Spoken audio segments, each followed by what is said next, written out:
Hi guys, आज आम्ही रूमावरच होतो आणि तू म्हणलो चला समुद्र पाहायला जाऊ. तर आम्ही चालला मग. चला मग समुद्र दाखवतो तुम्हाला कसा आहे तर बढिया. तर चालता चालता पाहत होतो ना आम्ही का ट्रेन जाऊन राहिली. बढिया ट्रेन आहे.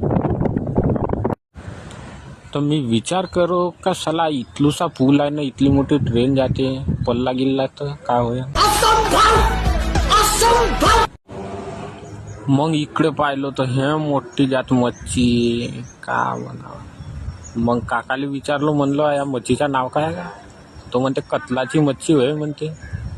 म्हणलो मग मला नेन तर नाही समुद्रात हे. हा परम्या भाऊ विचारू लागला मग मला, अजून किती दूर आहे. अगा म्हणलो थांब बस जेवढंच आहे. मग तुले चाल, तुले रशियन दाखवतो बढियावाली म्हणलो. हा घ्या पा समुद्र कसा आहे तर एक नंबर.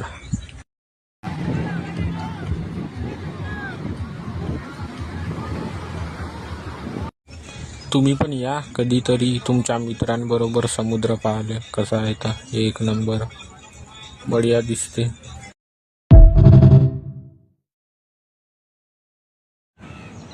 इथं पाहिलं का हे स्वतःचे नांग देत होते.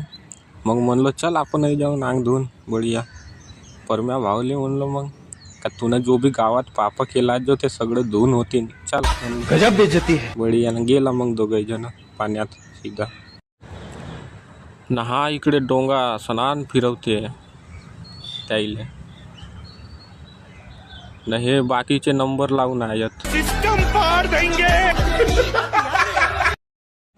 मग यायले म्हणलो थांबा म्हणलो आता मी एकटा जाऊन पाहतो म्हणलो मला लाटा नेतात का नाही तर म्हणून.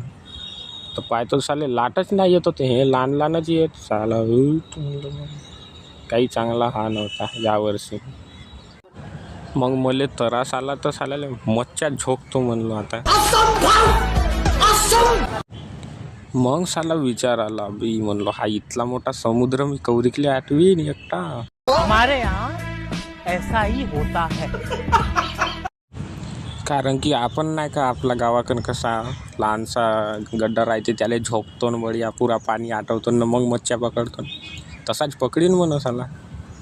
मग हा मित्र पहा बरं कसा आहे तर बढिया एकटा चालाय. त्याची माल पण होती वाटते पण माहीत नाही.